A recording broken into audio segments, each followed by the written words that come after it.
કૃષ્ણ. જય શ્રી કૃષ્ણ. જય શ્રી જય શ્રી કૃષ્ણ. જય શ્રી કૃષ્ણ. જય શ્રી કૃષ્ણ. જય શ્રી કૃષ્ણ. આપણે મંગળાચરણ થી આજનો સત્સંગ શરૂ કરીશું.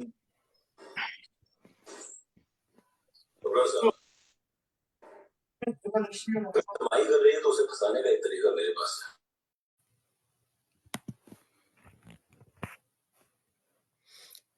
મંગલાચરણ ગાય છે ને કોઈ?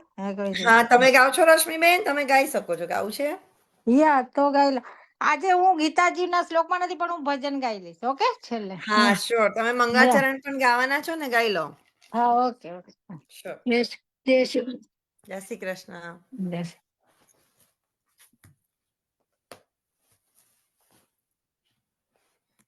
રશ્મિબેન ગો હેડ. યા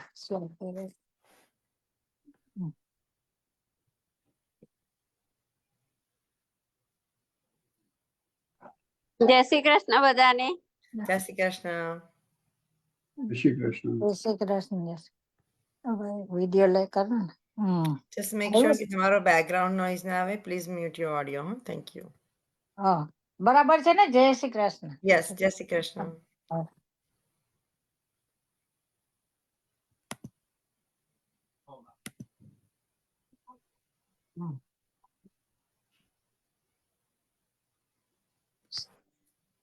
ચિંતા સંતાનહંતારો યત્પાદાર્ભુજરેણવ શિવ્યાનાં તાનિ જં ચાર્યં પ્રણામામિ બૃહં યદનગ્રંથો જંતુ સર્વદુઃખાતિતો ભવેત તમહં સર્વદા વંદે શ્રીમદવલ્લભનંદનમ અજ્ઞામિતિરામિ તસ્ય જ્ઞાનાંજનશલાકયા ચક્ષુર્મિલિतं યેનં તસ્मै શ્રીગુરુવે નમઃ નમામિ હૃદયે શેષે લીલાક્ષિરાભિસાયિનમ લક્ષ્મી સહસ્રલીલાભી સેવ્યમાनं કલાનિદમ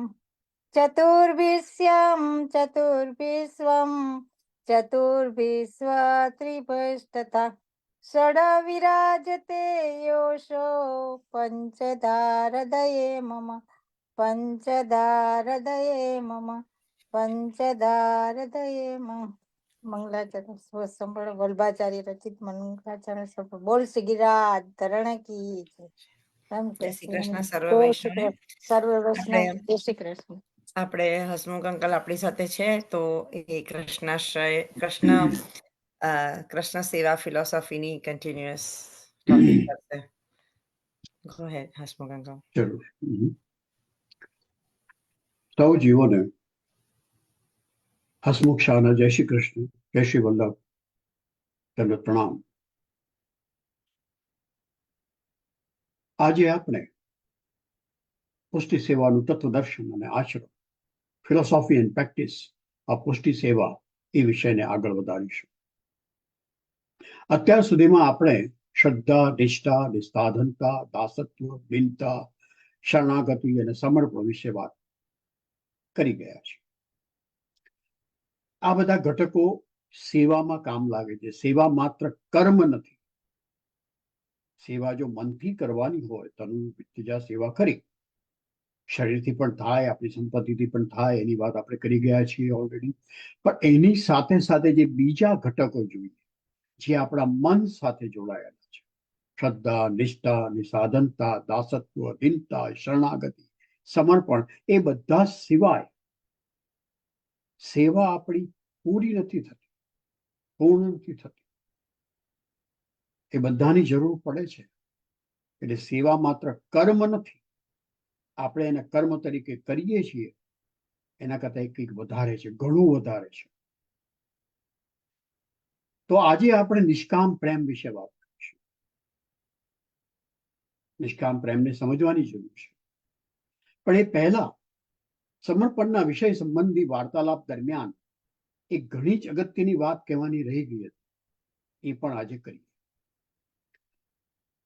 પુષ્ટિ ભક્તિ માર્ગમાં બ્રહ્મ સંબંધ મંત્ર દીક્ષા દ્વારા વૈષ્ણવ એક સ્ટેટમેન્ટ કરે છે, વિધાન કરે છે કે મારા મન બુદ્ધિ ચિત્ત અહંકાર, મારો આત્મા, મારા આલોક અને પરલોક, મારો પરિવાર, મારા સંબંધીઓ, મિત્રો, મારા ધન સંપત્તિ સહિત મારા કહેવાતા બધા પદાર્થ, વસ્તુઓ, વ્યક્તિઓ હું પરમાત્મા કૃષ્ણના ચરણે સમર્પિત કરું છું. આપણે સમર્પણની વ્યાખ્યા કરી ગયા છીએ. સમર્પણ એટલે માનસિક ત્યાગ, ભૌતિક ત્યાગ નહીં. આનો અર્થ એ કે સમર્પણનો ભાવ મનમાં સ્થાપિત કરવાનો છે. સેવા કરતી વેળાએ તો ખાસ, પણ આપણા જીવન 24/7 હર પળ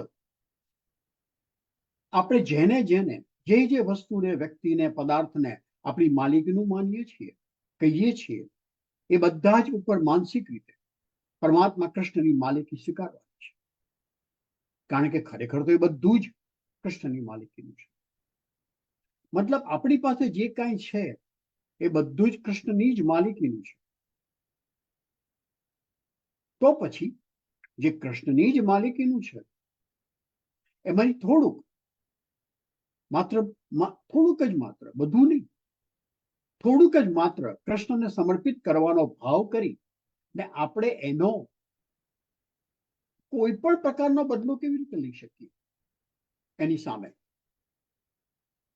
એવા સેવા કે સમર્પણ દ્વારા આપણે આપણો અહંકાર કેવી રીતે સંતોષી શકીએ, પહોંચી શકીએ, વધારી શકીએ?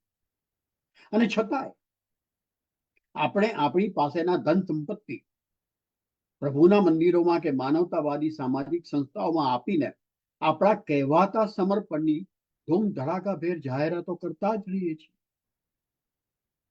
આટલા આપ્યા, આમ થયા, આમ કર્યું, મારું નામ આવવું જોઈએ, અહીંયા લખાવવું જોઈએ, ફ્લાયરમાં આવવું જોઈએ, બેનર મુકાવવું જોઈએ, કેટલી બધી ડિમાન્ડ હોય છે. અને એવા કહેવાતા સેવા અને કહેવાતા સમર્પણ, એ કહેવાતી સેવા અને કહેવાતા સમર્પણ દ્વારા આપણા અહંકારને આપણે બળવાન બનાવતા રહીએ છીએ. તો એ સમર્પણનો કોઈ અર્થ ખરો? એ સેવાનો કોઈ અર્થ ખરો? આપણા સેવા અને સમર્પણની ખબર માત્ર ને માત્ર કૃષ્ણને જ પડે એટલું શું પૂરતું નથી આપણા માટે? વાત જરા કડવી લાગે, પણ પરમાત્મા કૃષ્ણના ચરણે આપણે સમર્પિત કરી શકીએ એવા માત્ર આપણી જ માલિકીના પદાર્થ, કૃષ્ણની નહીં, માત્ર આપણી માલિકીના પદાર્થ આપણી પાસે છે જ. અને એ પદાર્થ છે આપણો અહંકાર. અને આપણા અહંકારમાંથી જન્મતા આપણા મોહ, મમત્વ, લોભ, લાલચ, ઈર્ષા, ક્રોધ, ઘૃણા, તિરસ્કાર વગેરે વગેરે. આ બધા પદાર્થ આપણા જ છે.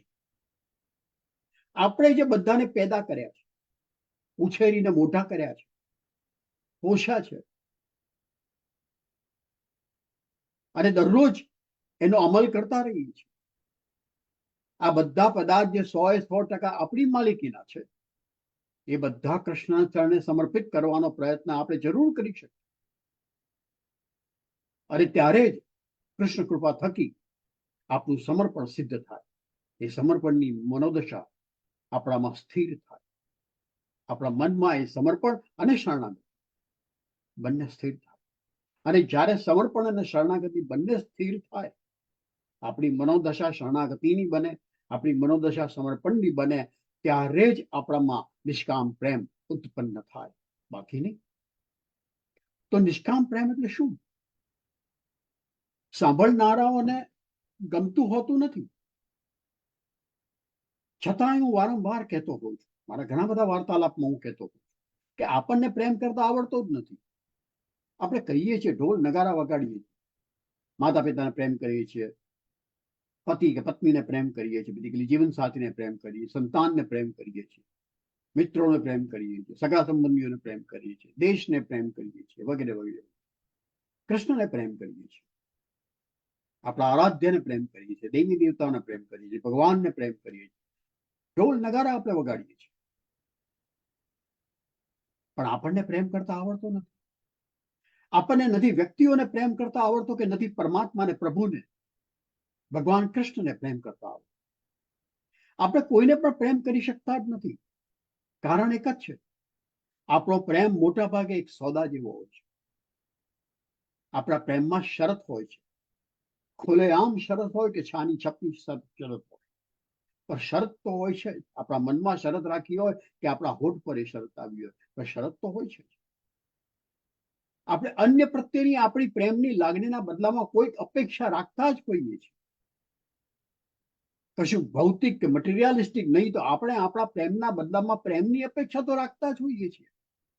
પ્રેમ તો માંગતા જ હોઈએ છીએ. કૃષ્ણને પણ પ્રેમ કરીએ છીએ તો સામે કહીએ છીએ કે હે કૃષ્ણ, તારો પ્રેમ મને ક્યારે મળશે?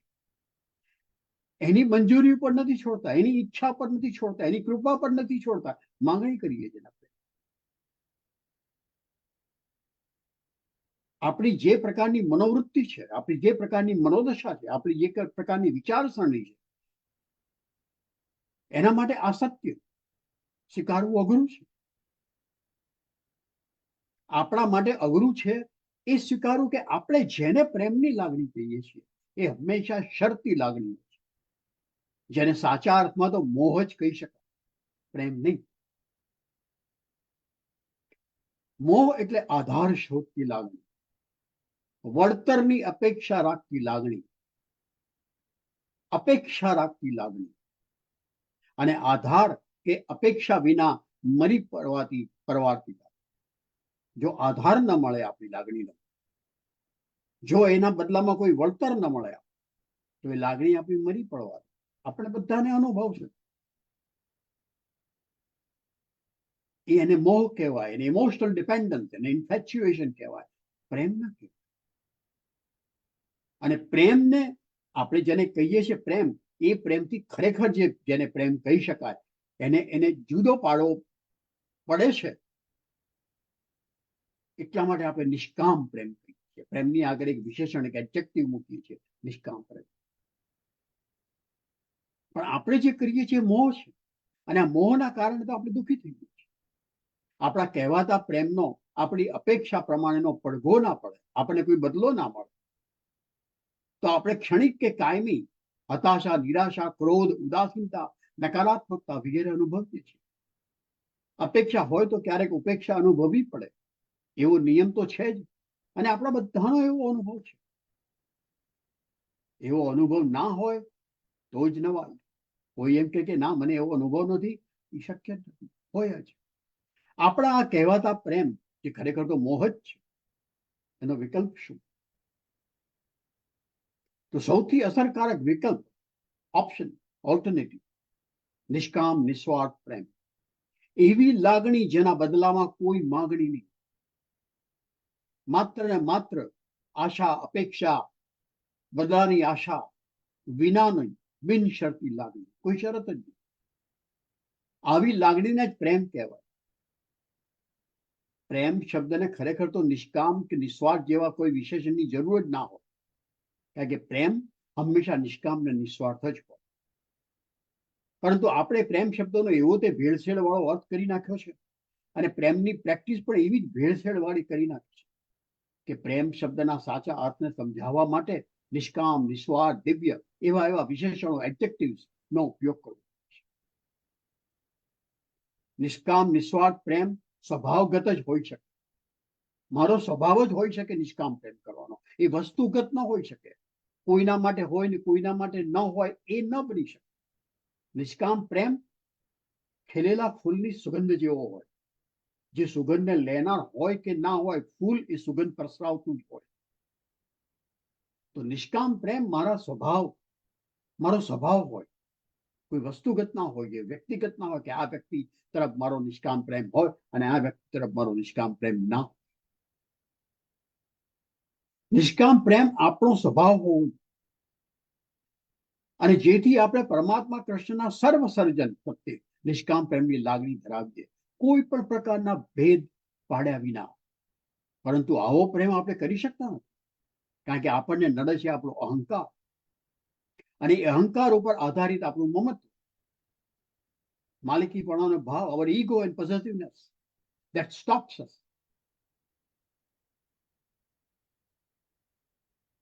from experiencing and giving selfless love. આપણે આપી નથી શકતા નિષ્કામ પ્રેમ, એટલે આપણે અનુભવી નથી શકતા નિષ્કામ. કૃષ્ણની એ શરત છે કે તમે જો મને નિષ્કામ પ્રેમ કરો, મને જ નહીં, મારે માત્ર મારા સર્જનને, માત્ર મને જ નહીં, મારી સામે હું જે મૂર્તિના સ્વરૂપમાં કે ચિત્રજીના સ્વરૂપમાં તમારી સામે બિરાજમાન છું, મને જ નિષ્કામ પ્રેમ કરવાની કોશિશ ના કરો. મારા સમગ્ર સર્જનને નિષ્કામ પ્રેમ કરવાની કોશિશ કરો, તો જ મારા નિષ્કામ પ્રેમનો અનુભવ થશે. કૃષ્ણની આ એક જ શરત છે. અને શરત આપણે ત્યારે જ પૂરી કરી શકીએ છીએ જ્યારે આપણો અહંકાર, આપણા અહંકારનો નાશ થાય છે. અને અહંકાર ઉપર આધારિત જે પોઝેસિવનેસ જેને કહી શકાય, મમત્વ, માલિકીપણાનો ભાવ, એનો નાશ થાય છે. હું અને મારું જો મટે તો જ નિષ્કામ પ્રેમ થઈ શકે, બાકી નહીં. ભગવાન કૃષ્ણની વાત કરીએ તો આ એક શરત સિવાય કૃષ્ણના પ્રેમને કોઈ શરત નથી, કૃષ્ણની કોઈ અપેક્ષા નથી. એની સેવા કરો, એની પૂજા કરો, એનું નામ લો કે ના લો, સેવા કરો કે ના કરો, એની પૂજા કરો કે ના કરો, એ તો પ્રેમ કરે જ છે. આપણા માટે જે જરૂરનું છે એ તો આપણને આપે જ છે. એની કૃપા આપણા ઉપર વરસતી જ હોય છે. આપણને ક્યારેક એમ લાગે કે એની કૃપા આપણા ઉપર નથી, કારણ કે આપણી જરૂરિયાત કરતા આપણે વધારે માનીએ છીએ. આપણી જરૂરિયાત એ પૂરી કરે જ છે. ભગવદ્ ગીતામાં જે કહે છે ને, યોગક્ષેમમ વહામ્યહમ, તારા યોગ અને ક્ષેમ બંનેનું વહન કરું છું. કૃષ્ણ કહે છે, પ્રોમિસ છે. આપણે એને પ્રેમ કરીએ એ અપેક્ષા પણ નહીં, કૃષ્ણને એ પણ અપેક્ષા નહીં.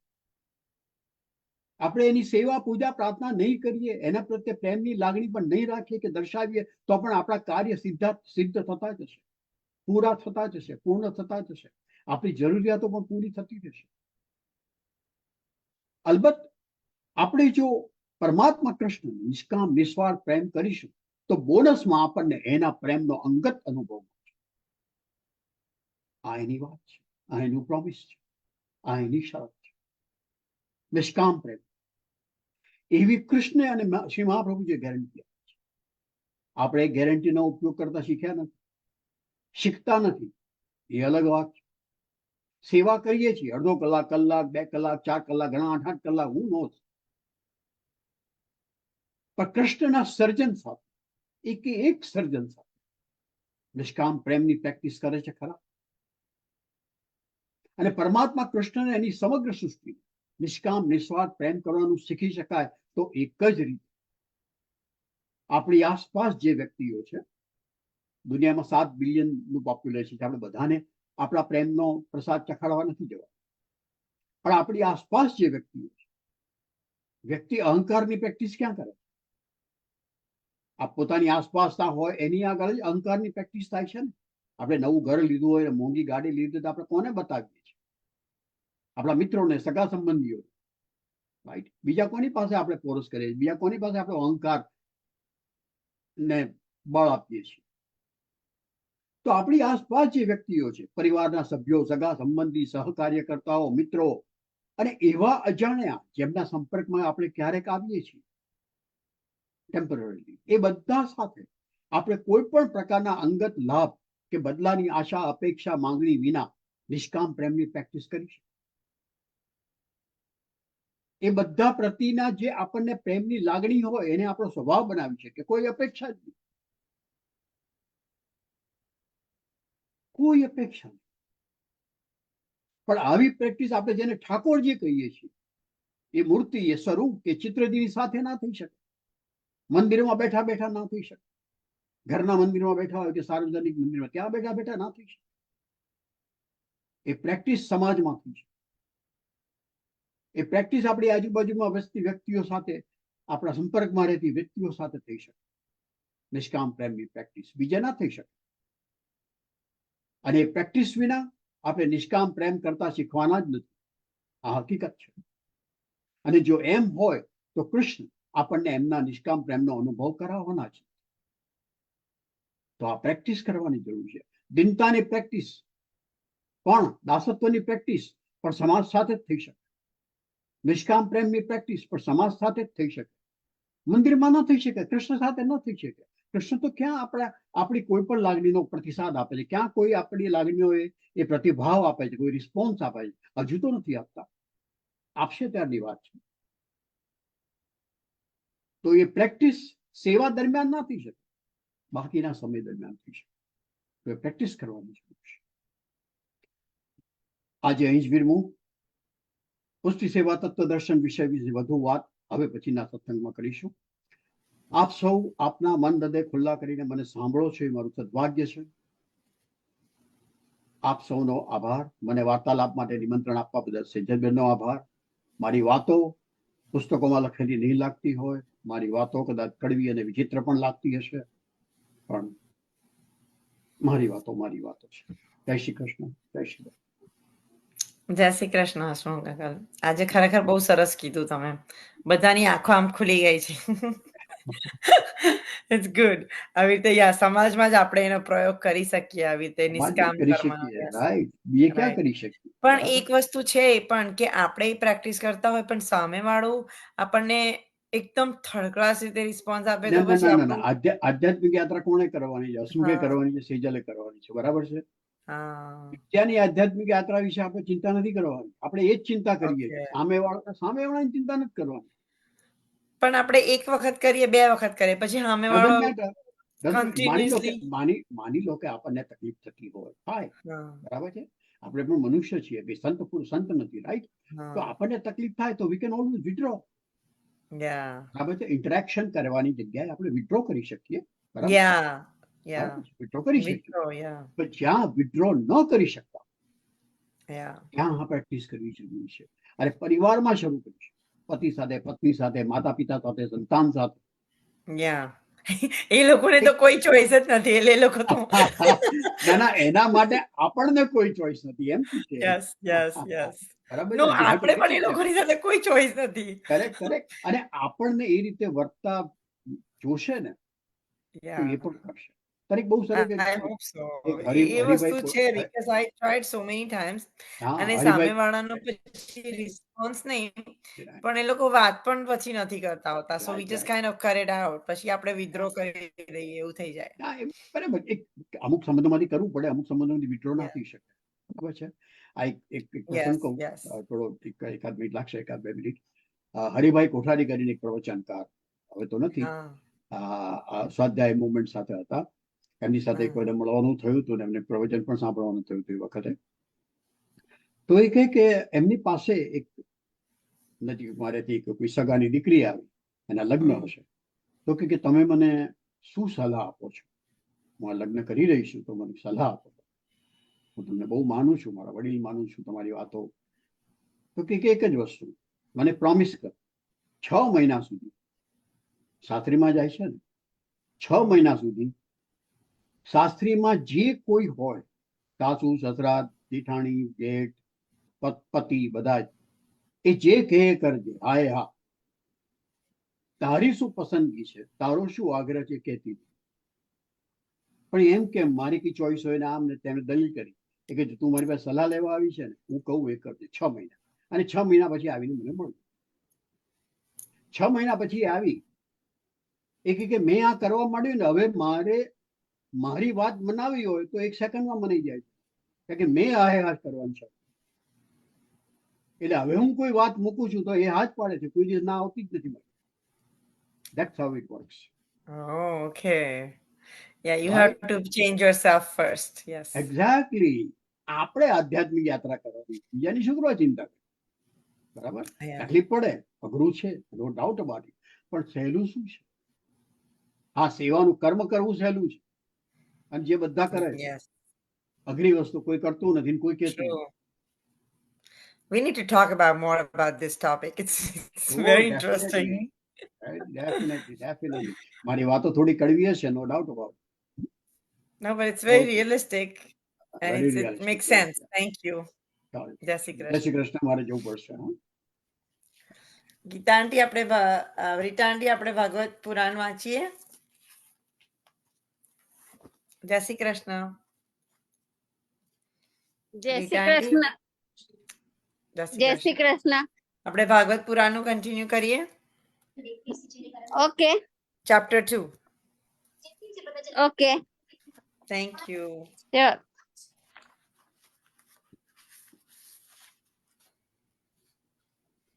જો ચેપ્ટર 2 આજે આપણે આજથી ચાલુ થાય છે. શું કહો છો?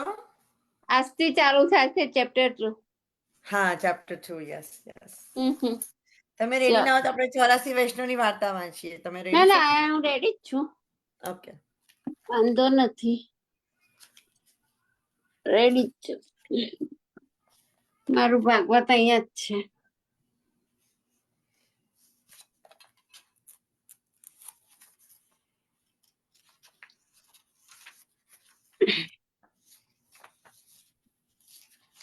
બીજા કોઈને પણ પોતાના પુસ્તક વાંચવા હોય, કોઈ નવી ચોપડી હોય જે અમારી પાસે ના હોય તો ડેફિનેટલી આપણે શેર કરી શકીશું. આઈ થિંક દીપિકાબેન યમનાષ્ટકનું એમને ચાલુ રાખ્યું છે. હવે નેક્સ્ટ ટાઈમ એમને યમનાષ્ટકનું પણ કહીશું. એમનું યમનાષ્ટકનું બુક ખૂબ જ સુપર છે, વેરી નોલેજેબલ વાળું અને એકદમ ડિટેલમાં છે. તો she does presentation of Yamunashtak. I am gonna ask her next time to do this as well. જય Go શ્રી ahead. કૃષ્ણ બધાને. આપણે હવે પહેલો સ્કંદ પૂરો કરીને દ્વિતીય સ્કંદમાં આવીએ છીએ. આપણે પ્રથમ સ્કંદમાં અધિકારી, શ્રોતા અને વક્તાઓને ઓળખ્યા. બીજા સ્કંદમાં એવા અધિકારી, શ્રોતા અને વક્તાઓના કર્તવ્યોનો નિરાધાર કરવામાં આવ્યો છે. જીવ માત્રમાં મુખ્ય કર્તવ્ય 2 છે. આનંદ સ્વરૂપ શ્રી હરિની લીલાઓનું અનુષ્ઠાન કરવું અને બીજું શ્રી હરિની સમગ્ર લીલાઓ સહિત સ્વયં શ્રી હરિને જાણવા. શ્રીમદ ભાગવતના બીજા સ્કંદમાં અનુષ્ઠાન કરવા રૂપી કર્તવ્યનો નિરાધાર છે. 3 થી 12મા સ્કંદમાં શ્રી હરિની જાણવા રૂપી કર્તવ્યની વર્ણવી બતાવ્યું છે. દ્વિતીય સ્કંદને શ્રી ગોવર્ધનનાથજીના ડાબા ચરણ કમળ છે. તેમાં 3 પ્રકરણ છે અને 10 અધ્યાય છે.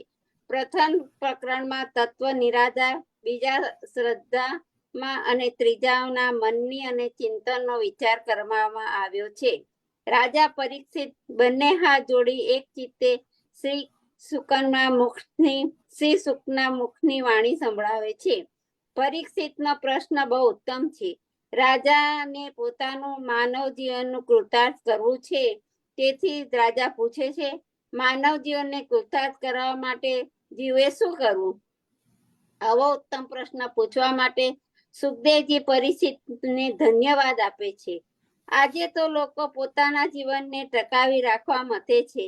તેને કૃતાર્થ કરવા માટે પ્રયત્ન કરતા નથી. સૌને સારા, મોટા અને મહત્વના દેખાવું છે. તે માટે સૌને પૈસા જોઈએ છે. ગમે ત્યાંથી અને ગમે તે રીતે પૈસા અને પ્રતિષ્ઠા મેળવવા તેઓ પ્રયત્ન કરે છે.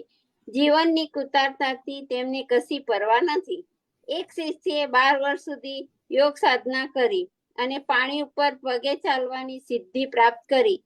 તેણે પોતાના ગુરુ પાસે પોતાની અને સિદ્ધિનું પ્રદર્શન કર્યું. ગુરુજી હસી પડ્યા. ગુરુજીએ એક નાવ મંગાવી. નાવડી વાળાને 25 પૈસા આપી નદી ઓળંગી ગયા. પછી કહ્યું, ભલા માણસ, જે કામ માત્ર 25 પૈસામાં કરી શકાય છે તે સિદ્ધિ કરવા માટે તે તારા જીવનના 12 અમૂલ્ય વર્ષો બગાડ્યા. સૌને માન, પ્રતિષ્ઠા અને સિદ્ધિ મેળવી છે, પરંતુ તે મેળવવાની જીવન કૃતાર્થ બનવું નથી. નીચે છે, એકાદશીના દિવસે આ ભાવ મનમાં રાખો, મારે આજે મારી બધી ઇન્દ્રિયો ભગવાનને અર્પણ કરવી છે. તો પછી જીવનને કૃતાર્થ કરવા માટે જીવે શું કરવું? આ સંસારમાં આવી જીવે કરવા જેવું તો ઘણું છે. સંસારમાં રહીને આત્માનું સાચું સ્વરૂપ તેણે સમજાવું છે. ભગવાનને ઓળખવા છે. લોકો એમ માને છે કે ભગવાનને મેળવવાનું કામ વૃદ્ધાવસ્થામાં કરીશું.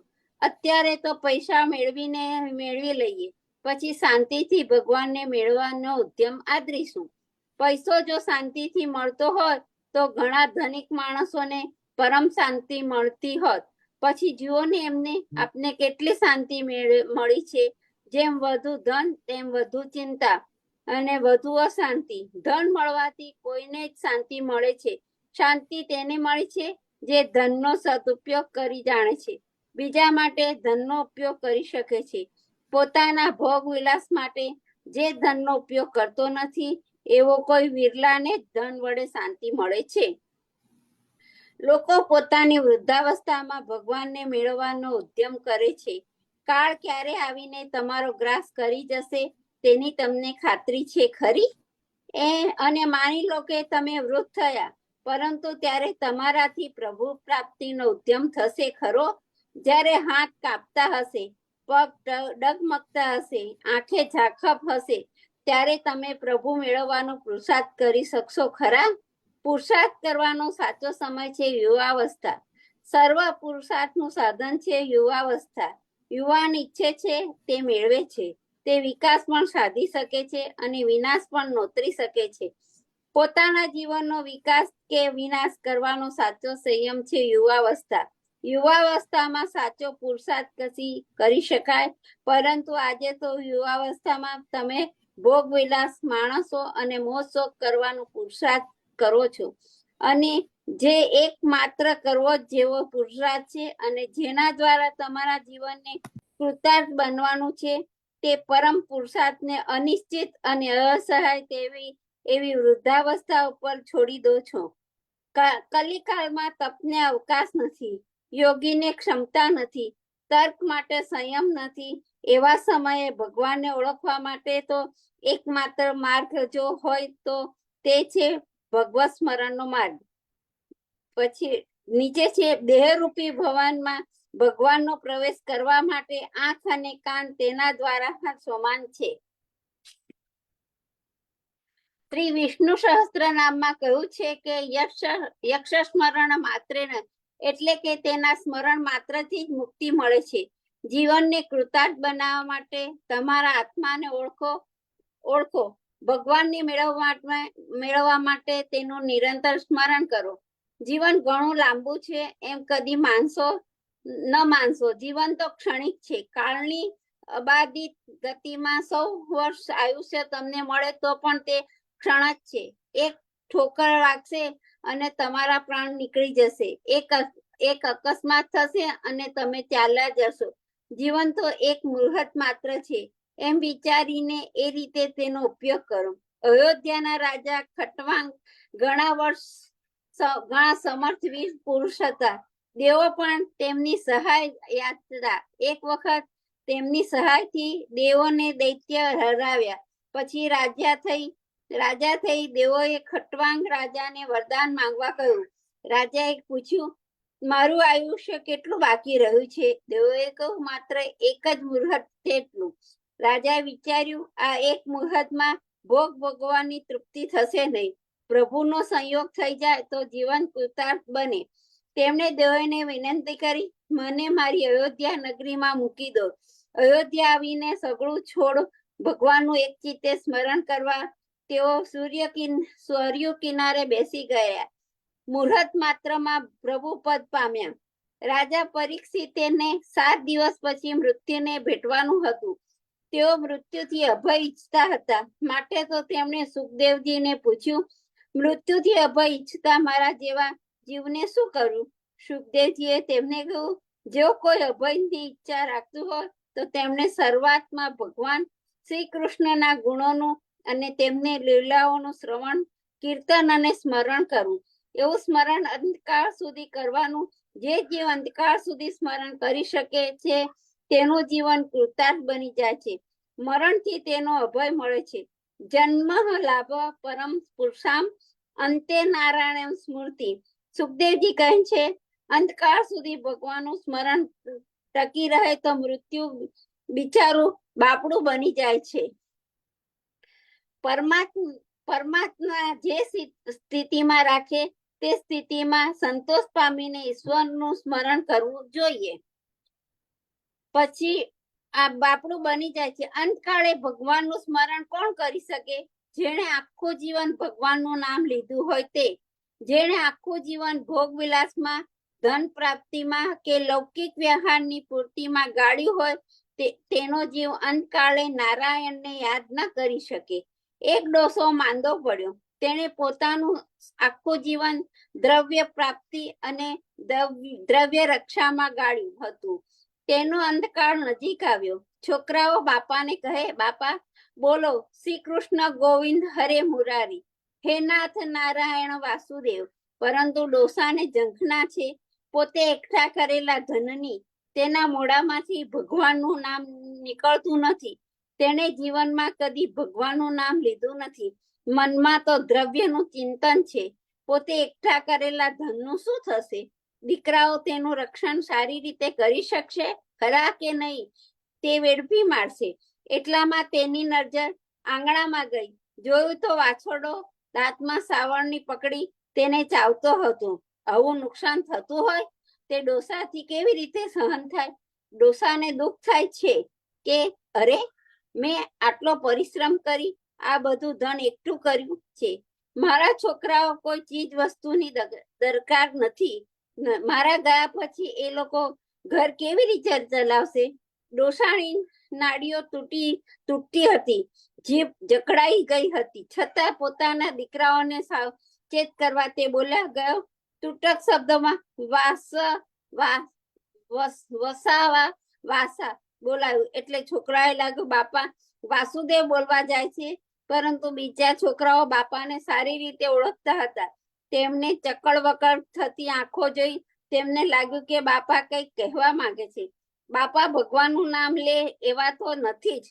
પોતે છુપાયેલા કોઈ મિલકત અંગે બોલવા મથે છે. છોકરાઓએ ડોક્ટરને બોલાવ્યા. કહ્યું ગમે તેમ કરી બાપાને બોલતા કરો. ડોક્ટરે કહ્યું એક ઇન્જેક્શન આપવું તો થોડી ક્ષણો માટે ડોસા બોલી શકશે, પરંતુ ઇન્જેક્શન ઘણું મોંઘું છે. તેના 1000 રૂપિયા પડશે. છોકરાઓ આશા હતી કે બાપાએ ઘણું બધું ધન દાટ્યું હશે, તે બતાવશે તો પછી 1000 રૂપિયાની શું વિચાર. તેમણે ડોક્ટરોને 1000 રૂપિયા આપ્યા. ડોક્ટરે ઇન્જેક્શન હવે નીચે છે. કોઈ પણ ઉપાય વડે મનને શારીરિક વિષયોથી હટાવીને ભગવાનના મનમાં લગાવી દો. ડોક્ટરોએ ઇન્જેક્શન આપ્યું. બાપાની ચકડ વકડ થતી આંખો કઈક સ્થિર થઈ. આંગણામાં મંડાઈ રહી જીભથી બોલાઈ ગયું મૂર્ખાઓ, ત્યાં પેલો વાછરડો ક્યારનો સાવરણી વાસા એમ બોલતો ડોસાએ દેહ છોડ્યો. આ દ્રષ્ટાંત સાંભળી હસવાનું નથી, સાવધાન થવાનું છે. પરીક્ષિત તો ભક્ત કુળમાં અવતર્યા હતા. ગર્ભમાં હતા ત્યારે ભગવાનના દર્શન કર્યા હતા.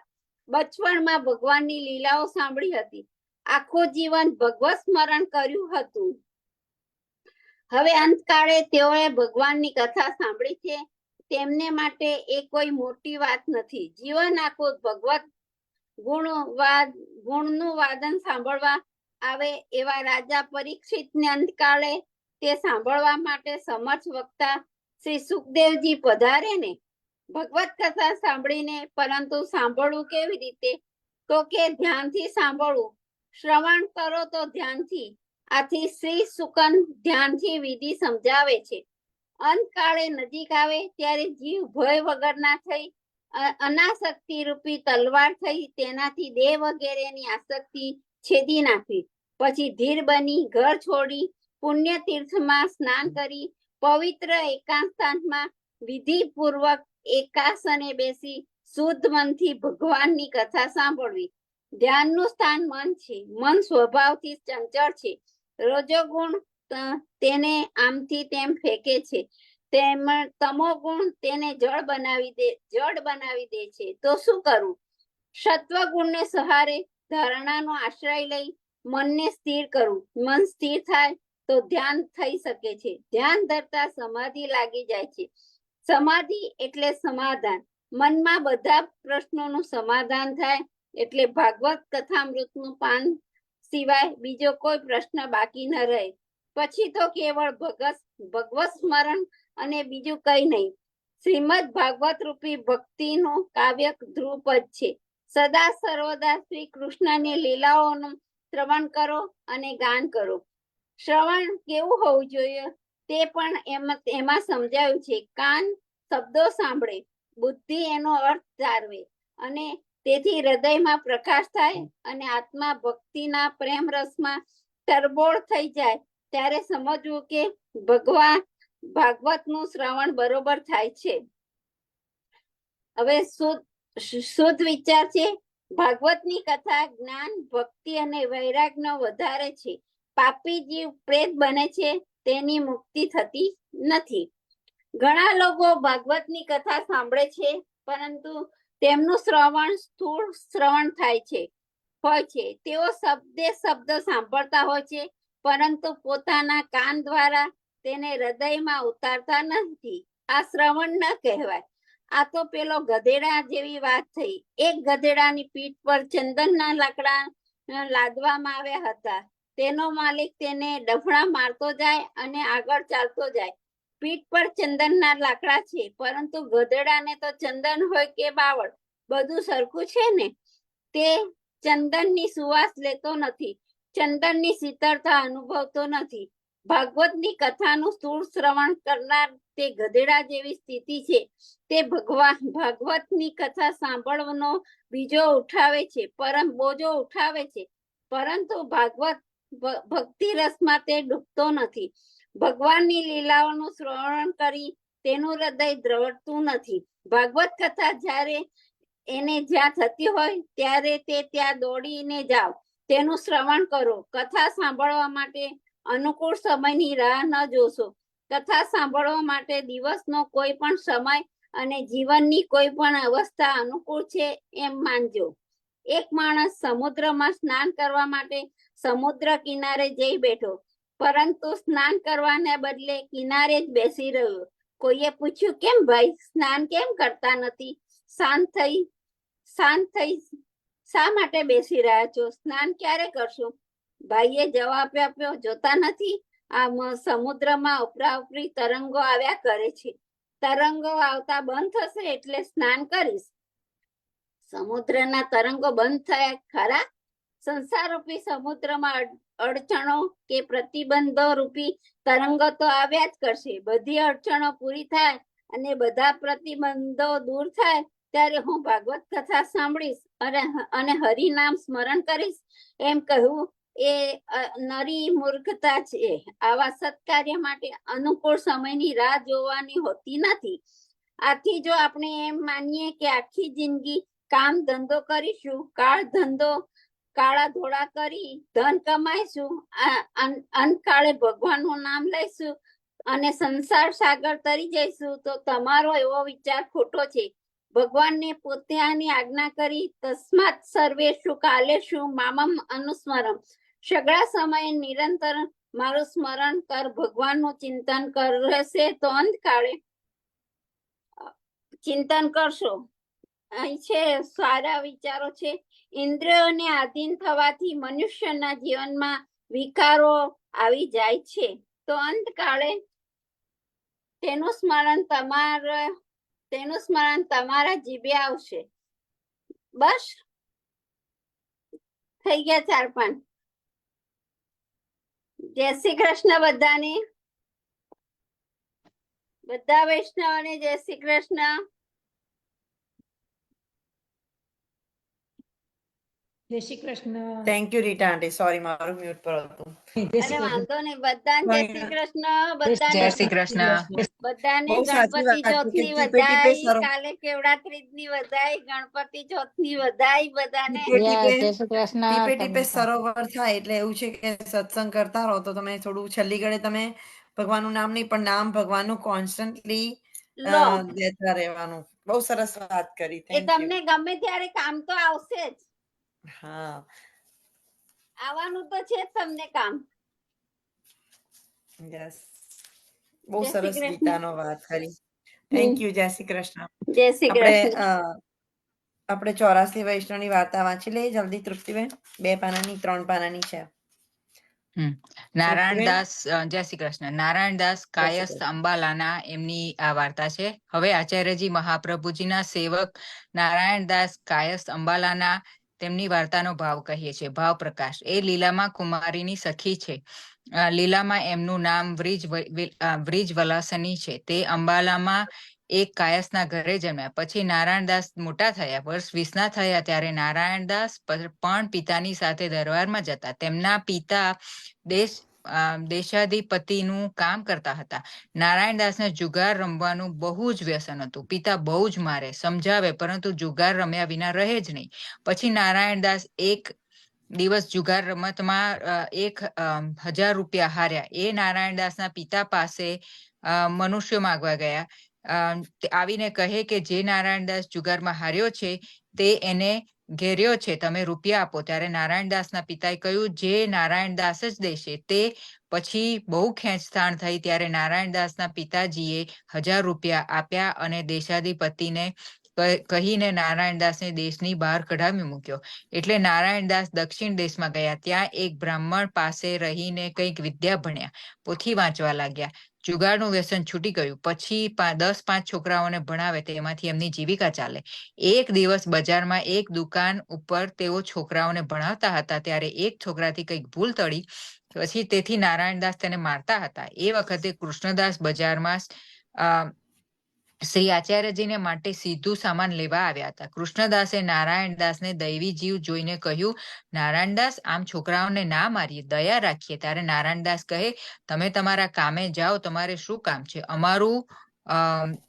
અમારું તો આ જ કામ છે. ત્યારે કૃષ્ણદાસે કહ્યું, આ રીતે મારે છે તો જુગારની પાછળ અંબાલાથી ભાગ્યો. એમ હવે જો કોઈ બાળક મરી જશે તો હત્યા લાગશે અને પછી ભાગીને ક્યાં જઈશ તું?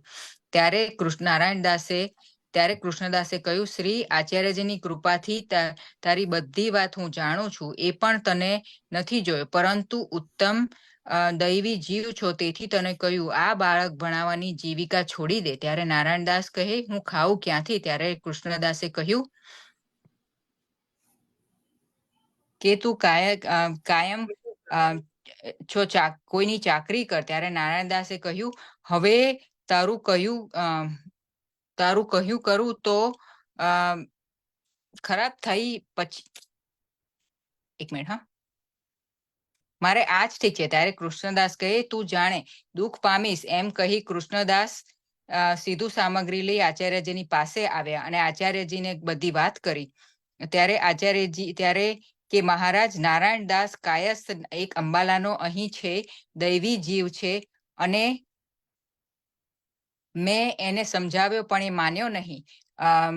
બાળકોને ભણાવે છે. ત્યારે શ્રી આચાર્યજી કે ન માન્યો તો શું થયું? એને સમજાવ્યો એટલે એ ખોળતો હમણાં જ આવશે. પછી શ્રી આચાર્યજી રસોઈ કરી, ભોગ ધરી, ભોજન કરી, ગામ બહાર બગીચો હતો ત્યાં પોડ્યા. પછી ત્રીજે પહર નારાયણદાસે તે છોકરાને જોરથી ખેંચીને પાટી મારી એટલે એ છોકરો મૂર્ખા ખાઈને પડ્યો. એટલે નારાયણદાસ કરીને તે છોકરાને ઓરડામાં લઈ ગયા, નાક મોઢું ધોયું, ઘણું ફેરવ્યું, પરંતુ એ જાગ્યો નહીં. ત્યારે નારાયણદાસને યાદ આવ્યું કે એ પ્રહર પહેલાના તે મહાપુરુષના વચન સાચા હતા. એણે કહ્યું કે શ્રી આચાર્યજીની કૃપાથી બધું જ જાણું છું, માટે શ્રી આચાર્યજીની સાથે જ હશે. એટલે એ ઓરડાને તાળું મારી ગામમાં બધાને પૂછતા ચાલ્યા કે પરદેશથી કોઈ આચાર્યજી આવ્યા છે?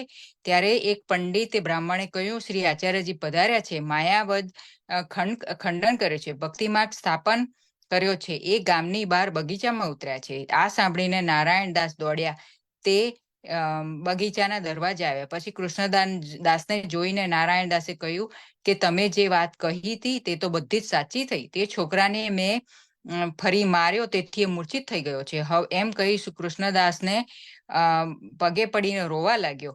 એને કહ્યું કે તમે મારો અપરાધ ક્ષમા કરો, મેં તમારું કહ્યું ના માન્યું. ત્યારે કૃષ્ણદાસે કહ્યું, તું રોઈશ નહીં, શ્રી આચાર્યજીના દર્શન કર, એમની કૃપાથી બધું જ સારું થઈ જશે.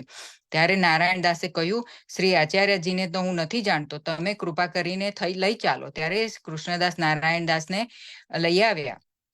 શ્રી આચાર્યજી પોઢીને ઉઠ્યા હતા. ત્યારે નારાયણદાસને દંડવત કરીને વિનંતી કરી, મહારાજ, મેં એમનું કહ્યું ના માન્યું, તેથી હું દુઃખ પામ્યો. હવે હું આપની શરણે આવ્યો છું. મારું ઉપરનું કલંક છોડાવો. તે ગૃહસ્થનો છોકરો મૂર્છિત થઈ ગયો છે. હું એને ઓરડીમાં તાળું મારીને નાખીને તાળું લગાડીને આવ્યો છું. જારીમાંથી જલ લઈ વેદમંત્ર ભણી તેને એક પડીકામાં આપ્યું અને કહ્યું, આ જલ છોકરાના ઉપર છાંટજે, છોકરો ઉઠી જશે. નારાયણદાસ તે જળ લઈને ચાલ્યા. ઓરડીનું તાળું ખોલી તે છોકરો જ્યાં મૂર્છિત પડ્યો હતો તેના ઉપર આ જળ છાંટ્યું અને તુરત જ છોકરો ઉઠી ગયો. પછી તે છોકરાને ઘરે વિદાય કરી નારાયણદાસે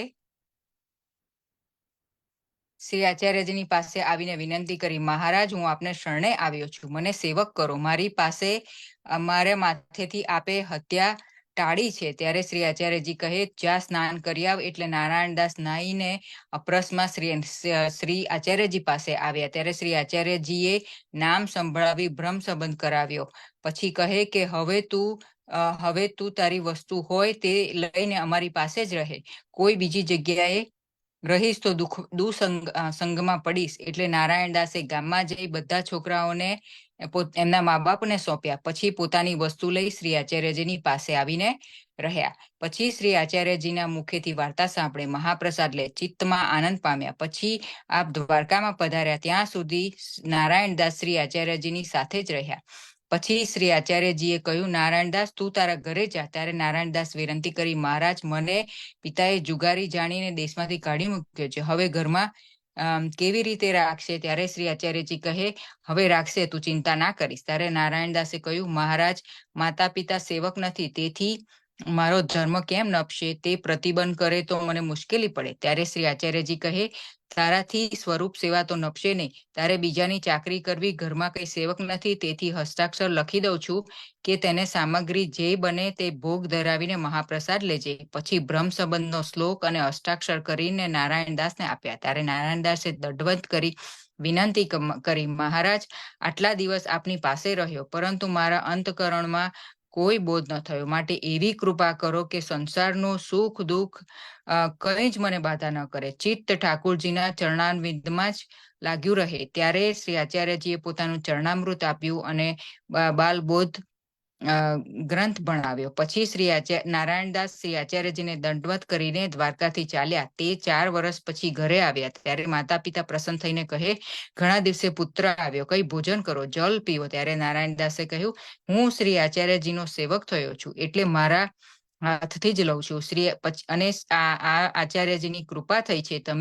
તમે તો મને જાણો છો, હું જુગારી હતો. બધું વ્યસન શ્રી આચાર્યજીએ છોડાવ્યું.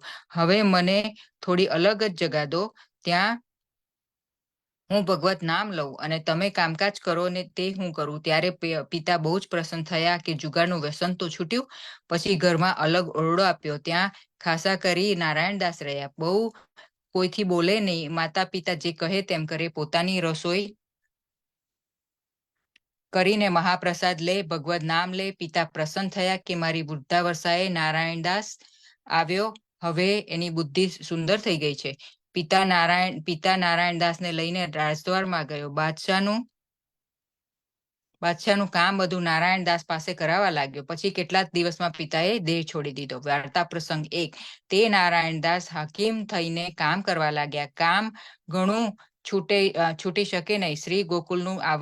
શ્રી ગોકુલ આવવાનું મન ઘણું. એટલે નારાયણદાસે એક મનુષ્ય ચાકર રાખ્યો અને એને 4 રૂપિયાનો મહિનો કરી દીધો. અને એને કહે, તારું એ જ કામ કે મને ઘડી ઘડીમાં કહેજે કે ભૈયાજી, શ્રી ગોકુલ આચાર્યજીના દર્શને ક્યારે ચાલશો, એ જ કયા કરજે.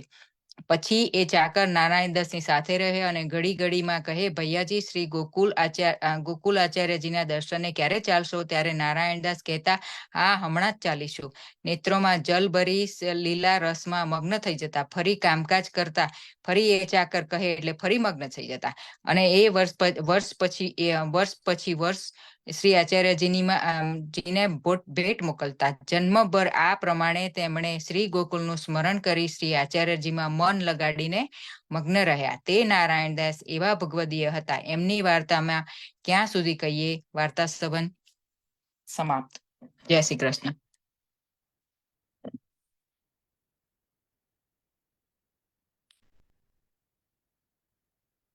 મ્યુટ છે.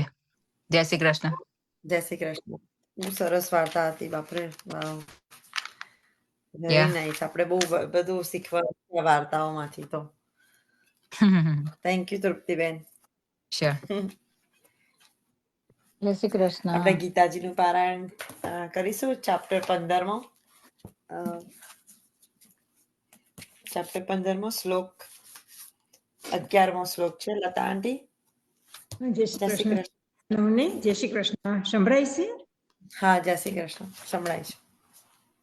યતંતઃ યતંતઃ યોગિનઃ ચ એનમ પશ્યન્તિ આત્મની અવસ્થિતમ યતંત અપી અકૃતાત્માનમ ન એનમ પશ્યન્તિ અચેતસઃ.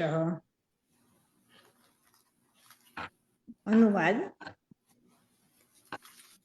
આત્મ સાક્ષાત્કારમાં સ્થિત થયેલા પ્રયત્નશીલ આધ્યાત્મિકવાદીઓ આ બધું સ્પષ્ટ રીતે જોઈ શકે છે, પરંતુ જેમના મન વિકસિત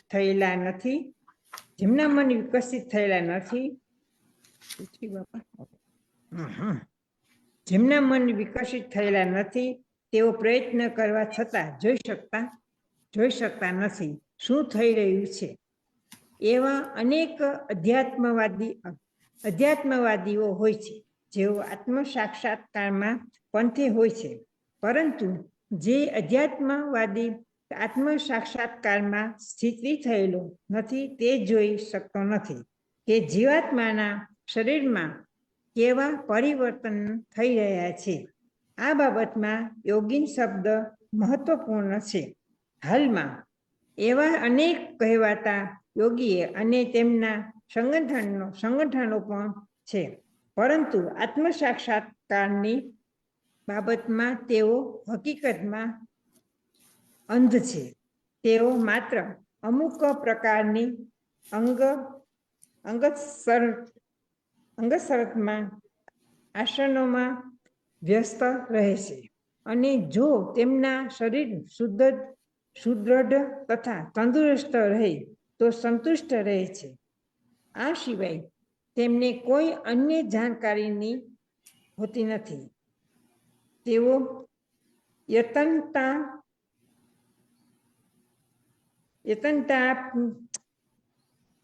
યતંતો અપ્યચ વૃત્તાત્માન કહેવાય છે. એટલે શું એનું?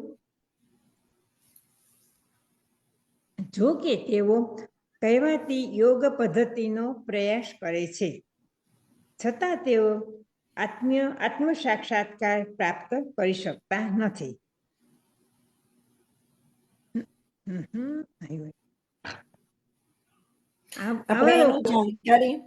આપણે આ શબ્દ જે વાંચ્યો એમને યત્ન કૃપ્ય કૃતાત્માનો, એનું આપણે નેક્સ્ટ ટાઈમ સર્ચ ખરું કરીશું કે એનો શું મતલબ સમજવા જેવું છે. આપણે આ જે સંસ્કૃતના થોડા અમુક વર્ડ્સ હોય છે ને એનું ડિટેલમાં સમજીએ તો લખી દઈએ કે કોઈ પણ એક સર્ચ કરી શકે છે. હું લખી દઉં છું. આવા લોકો આત્માના દેહાંતકારને સમજી શકતો નથી. જેઓ ખરેખર યોગ પદ્ધતિ મને લખીને મોકલી આપજો, હું સર્ચ કરી દઈશ. મારી પાસે છે big. Sure, thank you. You welcome. સમજવા જેવું છે. સરસ લખ્યું છે, પણ નાનું શ્લોક છે, નાનો શબ્દ છે, પણ બહુ સુંદર છે. થોડુંક બાકી છે, જરાક 2 લાઈન બાકી છે. આવા લોકોને આત્માના દેહાંતરને સમજી શકતા નથી, જેઓ ખરેખર યોગ પદ્ધતિમાં હરોવેલા હોય છે અને જેમને આત્મા, જગત તથા પરમેશ્વરની અનુભૂતિ થઈ ગયેલી હોય છે. એવા મનુષ્યો તેને સમજી શકે છે.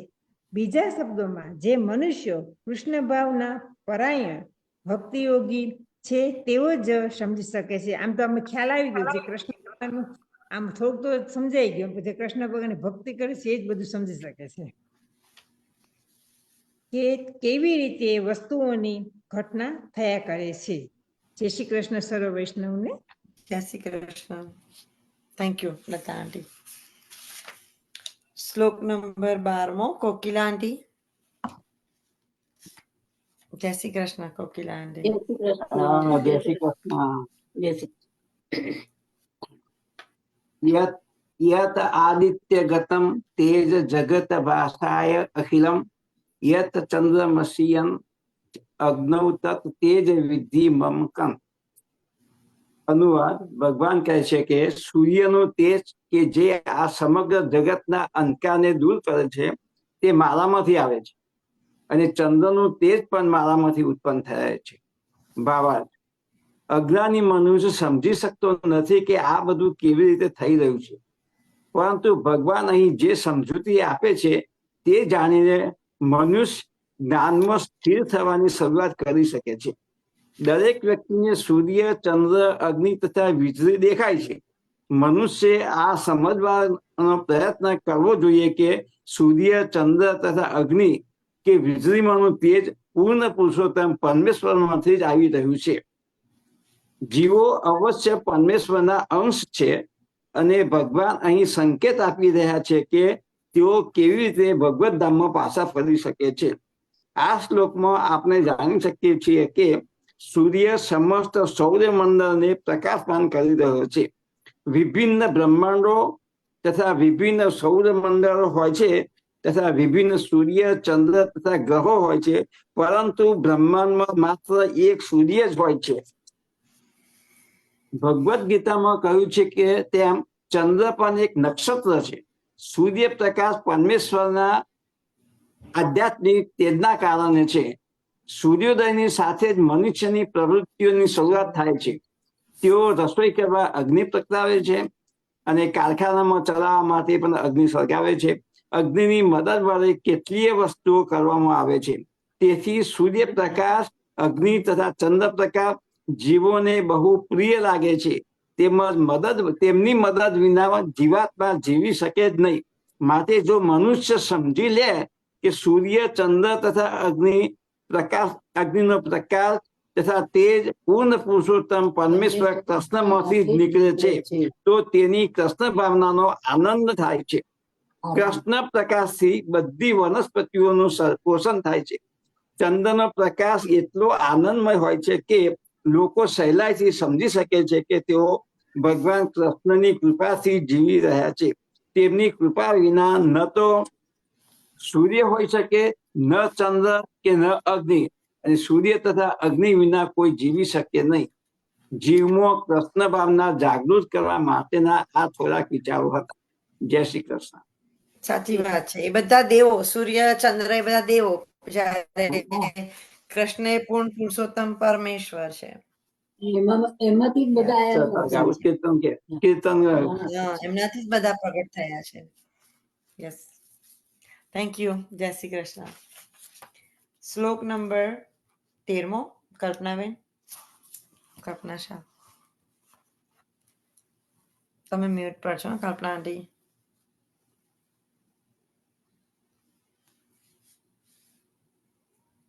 You still on mute.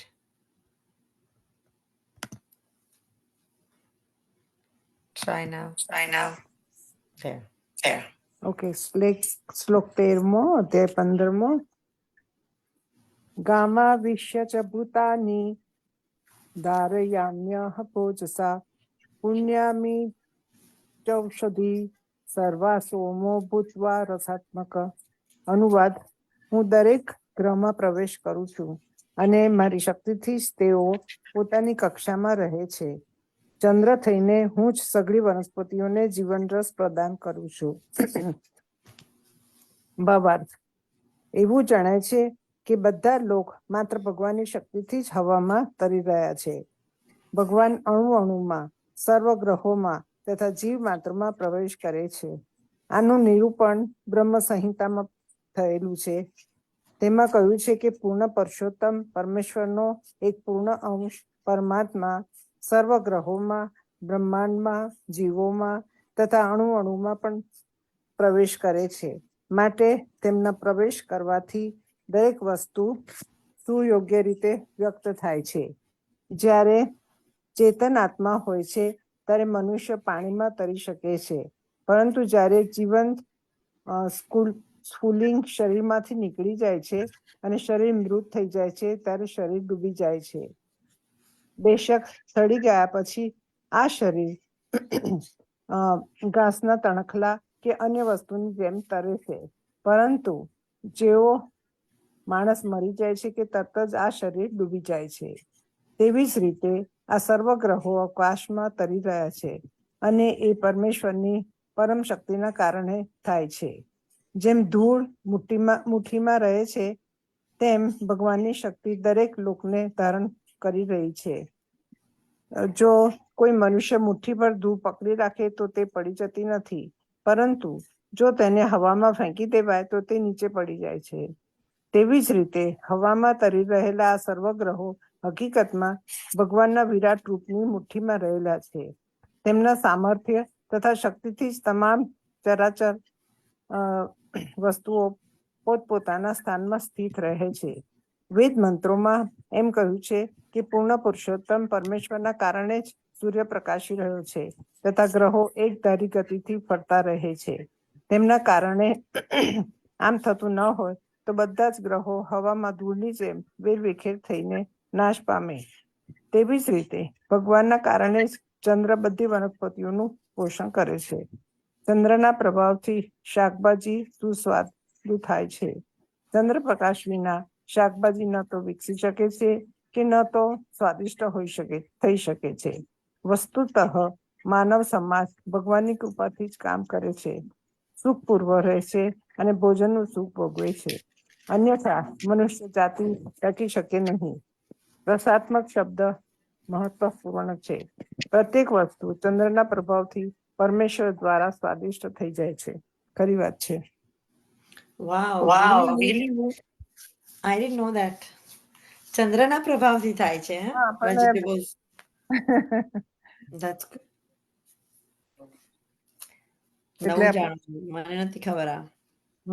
મને પણ બહુ ખબર પડી કે ચંદ્રનો પ્રકાશ એટલો બધો, એટલે આપણે ગુરુ પૂર્ણિમા, આપડા દિવાળી પછી પેલી પૂર્ણિમા હોય છે, શરદ પૂર્ણિમા, પૌવાને એનો સ્વાદ કે જુદો.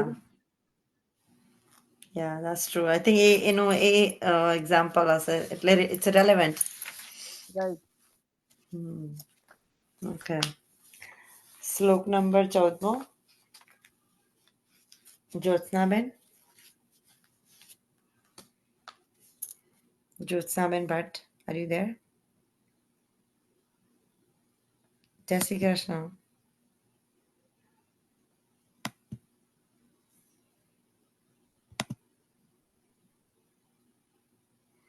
જ્યોત્સનાબેન તમે મ્યુટ પર છો. Can you unmute? સંભળાય છે જ્યોત્સનાબેન? હવે ઓકે, there you are. સંભળાયું? જય શ્રી કૃષ્ણ. જય શ્રી કૃષ્ણ. સંભળાય છે ને? હા, સંભળાય છે. ઓકે, સર્વે વૈષ્ણવને જય શ્રી કૃષ્ણ. અધ્યાય 15 શ્લોક 14. અહમ વૈશ્વાનરો ભૂત્વા પ્રાણીનામ દેહમાશ્રિત પ્રાણાપાન સમાયુક્ત પચામ્યન્નમ ચતુર્વિઘમ. અનુવાદ. હું જીવ માત્રના શરીરમાં જઠરાગ્નિ છું અને હું શ્વાસ પ્રવાસમાં રહીને 4 પ્રકારના અન્નનું પાચન કરું છું. ભાવાર્થ. આયુર્વેદ શાસ્ત્રાનુસાર જઠરમાં અગ્નિ હોય છે કે ત્યાં પહોંચેલા અન્નને પચાવે છે.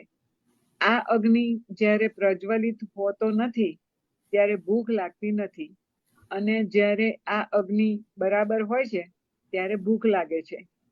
કોઈ સમયે જો અગ્નિ મંદ થઈ જાય તો તેનો ઈલાજ કરવાની જરૂર રહે છે. જે હોય તે, પણ આ અગ્નિ ભગવાનનો પ્રતિનિધિ છે.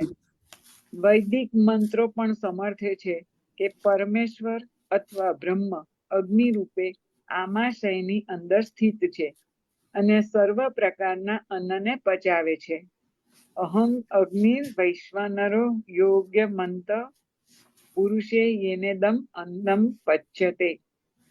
તેથી ભગવાન સર્વ પ્રકારના અન્નનું પાચન કરવામાં સહાયરૂપ હોવાથી જીવ ભોજનની પ્રક્રિયામાં સ્વતંત્ર નથી. જો ભગવાન તેને પાચનમાં સહાય ન કરે તો ભોજનની શક્યતા રહેતી નથી. એ રીતે તેઓ જ અન્ન ઉત્પન્ન કરે છે અને તેઓ જ તેને પચાવે છે, અને તેમની કૃપાથી જ આપણે જીવનનો આનંદ માણીએ છીએ.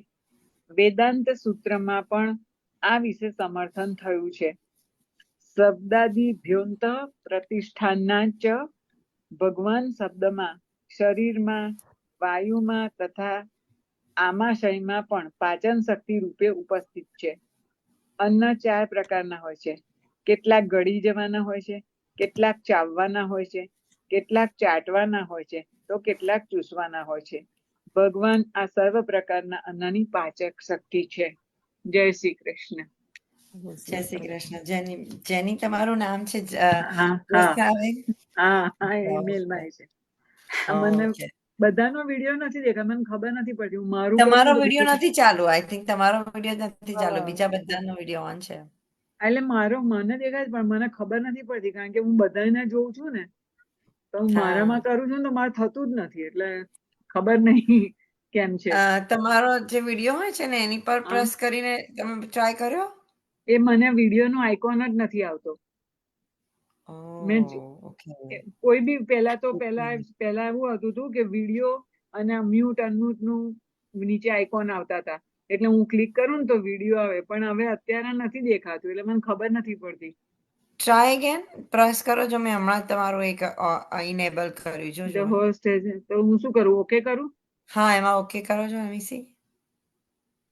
હા, ઓકે. એટલે મેં બહુ વખત આ બધાના ચાલુ હતો ને પ્રવચન, ત્યાં મેં બહુ ટ્રાય કર્યું, પણ મારું આવે જ નહીં. મેં કીધું ખબર નહીં, આ વખત ઘણી વખત આ બધા બદલાઈ જતા હોય છે ને સિસ્ટમમાં, ફોનમાં અપડેટમાં, ખબર નહીં. મેં કીધું મારે કેમ આવતું નથી. ના, આઈ થિંક એ ઇનેબલ હતું, એટલે પછી મેં તમારા પ્રોફાઇલમાં અમે ખાલી ઇનેબલ કર્યું ને તો થઈ ગયું ચાલુ. હા, એટલે મારા આમાં આવ્યું ને એટલે ખબર ના પડી. Now it's okay. ચાલો, જય શ્રી કૃષ્ણ. જય શ્રી બધાને કૃષ્ણ. જય શ્રી કૃષ્ણ. સાચી વાત છે, ભગવાન જ બધું પચાવે છે, કરે છે. બહુ જ આપણા ભગવાન છે ને તે બહુ દયાળુ છે, અને આપણે એમના માટે કશું કરી નથી શકતા એવું લાગે છે આપણને. આઈ નો. આપણે જેટલું કરીએ એટલું ઓછું જ લાગે, એટલે વધારે ને વધારે કરવું જોઈએ એકચ્યુઅલી આપણે. શ્લોક નંબર 15. તમારા હિંડોળા કેવા રહ્યા? બહુ સરસ સરસ દર્શન કરેલા. પછી પેલો હિંડોળો થયો તમારો શાકભાજીનો? હા, એ છે મેં અમારી પેલી કોમ્પિટિશનમાં હતો, પણ મેં તો ફર્સ્ટ ટાઈમ જ કર્યા, મેં કોઈ ક્યારેય કર્યા નથી. એટલે પેલા બહુ ટ્રાય કર્યો, પેલા બાંધ્યું પણ ના થયું, એટલે મેં તમને કહ્યું હતું, તમે કેવી રીતે બાંધ્યું ખબર પડે. ના, એ તો એટલા બધા હેવી હતા ને, તો પણ પછી મેં દોરો લઈને ટેપ મારીને કરી દીધું હતું. ઇટ વોઝ હેવી, કારણ કે રીંગણ ને બધું બહુ હેવી હોય ને. હા, એ ને પેલા એટલે આટલા પાતળા દોરાથી તો કશું નથી થતું, પણ પછી એમ ઉપર ટેપ લગાવી હતી. પણ દેખાતી નથી તમારામાં, મારામાં તો મેં ક્લિયર ટેપ હતી ને નથી દેખાતી. એટલે એવું હોય ને તો પેલું વાયર લઈ લેવાનું, વાયર. હા, વાયર પણ ચાલે. બહુ સરસ લાગે. પેલું વાયર આવે છે ને, પતલું વાયર, એનાથી કરો ને તો ના નમી પડે. હા, નમી નહીં રે ને. મેં તો પેલા કાકડી કરી, એ ના થયું, કારેલા કર્યા, ના થયું, પછી છેવટે ભીંડા કરી દીધા. પણ એટલે મેં તો ફર્સ્ટ ટાઈમ ટ્રાય કર્યો હતો, પણ ઇટ્સ ઓકે. Nice try. એવું છે. Thank you. ઓકે, ચાલો, જય શ્રી શ્લોક કૃષ્ણ. નંબર 15 નીરુ આંટી. જ્યોત્સનાબેન, આવી રીતે સત્સંગમાં જોડાતા રહેજો અહીંયા લોકલી. ઓકે, મારે ટાઈમ નો પ્રોબ્લેમ થાય. જોડાતા રહેવાનું આવી રીતે સત્સંગમાં વારંવાર. કોઈ વાર કરશું, વાંધો નહીં. ચાલો, નીરુ આંટી, જય શ્રી કૃષ્ણ. હા, જય શ્રી કૃષ્ણ. સેજલ તે મને શ્લોક નંબર 13 મોકલ્યો છે. અચ્છા, ઉભા રહો એક મિનિટ. સોરી. અનુવાદ અને એ બધો 15મા શ્લોકનો મોકલ્યો છે, પણ શ્લોક 13મો મોકલ્યો છે. કલ્પના આંટીએ જે કહ્યો એ શ્લોક મને મોકલ્યો છે, પણ અનુવાદ અને ભાવાર્થ 15મા શ્લોકનો મોકલ્યો છે. ઓકે, એક મિનિટ મોકલી દઉં હું તમને શ્લોક. એક જ મિનિટ.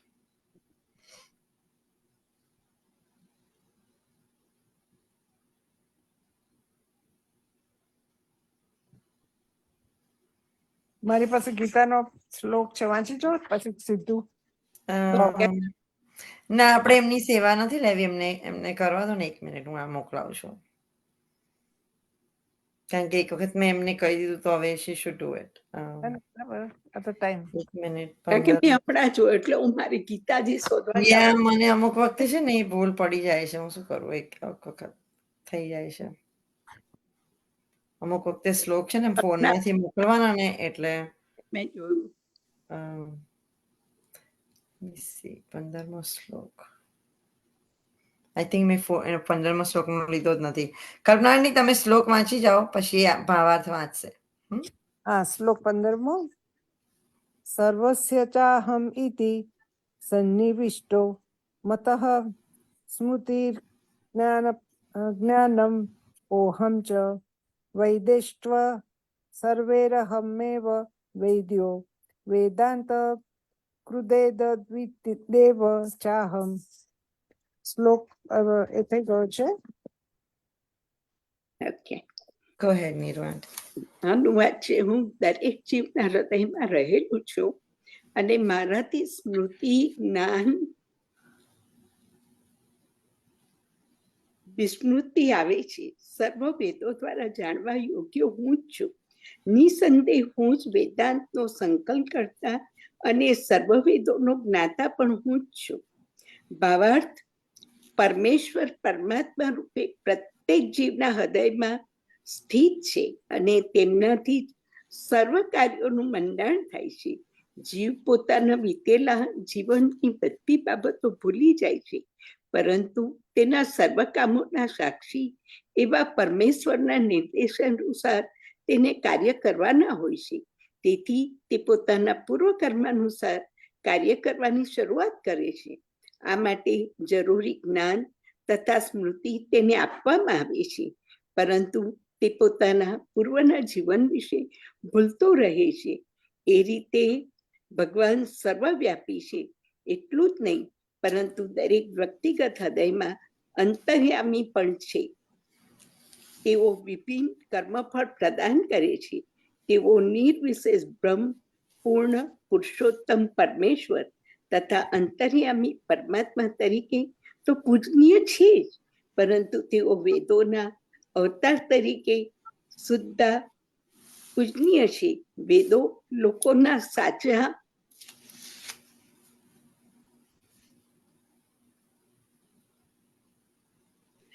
વેદો લોકોને સાચી દોરવણી આપે છે, જેથી તેઓ સુયોગ્ય રીતે પોતાના જીવનનું ઘડતર કરી શકે છે અને ભગવદ્ધામમાં પાછા જઈ શકે છે. વેદો ભગવાન કૃષ્ણ વિષયક જ્ઞાન આપે છે અને પોતાના અવતાર વાસુદેવ તરીકે કૃષ્ણ જ વેદાંત સૂત્રના સંકલન કરતા છે. વ્યાસદેવ શ્રીમદ ભગવતમાં રૂપમાં કરેલું વેદાંત સૂત્રનું ભાષ્ય વેદાંત સૂત્રની વાસ્તવિકતાની સમજણ આપે છે. ભગવાન એવા તો પૂર્ણ છે કે બુદ્ધ જીવોના ઉદ્ધાર માટે તેઓ તેના અન્નદાતા તથા અન્ન પચાવનારા પણ છે. તેઓ તેના કાર્યોના સાક્ષી છે તથા વેદો રૂપે જ્ઞાન અન્નદાતા તથા વેદો રૂપે જ્ઞાન પ્રદાન કરનારા છે. પૂર્ણ પુરુષોત્તમ પરમેશ્વર કૃષ્ણ રૂપે તેઓ ભગવદ્ ગીતાના શિક્ષક પણ છે. આ પ્રમાણે ઈશ્વર સર્વને માટે કલ્યાણપ્રદ અને દયામય છે. અંત પ્રવિષ્ટ શાસ્ત્ર જના નામ. જીવ જેવો શરીરને છોડી દે છે કે તરત જ તેને ભૂલી જાય છે, પરંતુ પરમેશ્વર દ્વારા પ્રેરિત થઈને તે ફરીથી કામ કરવા લાગે છે.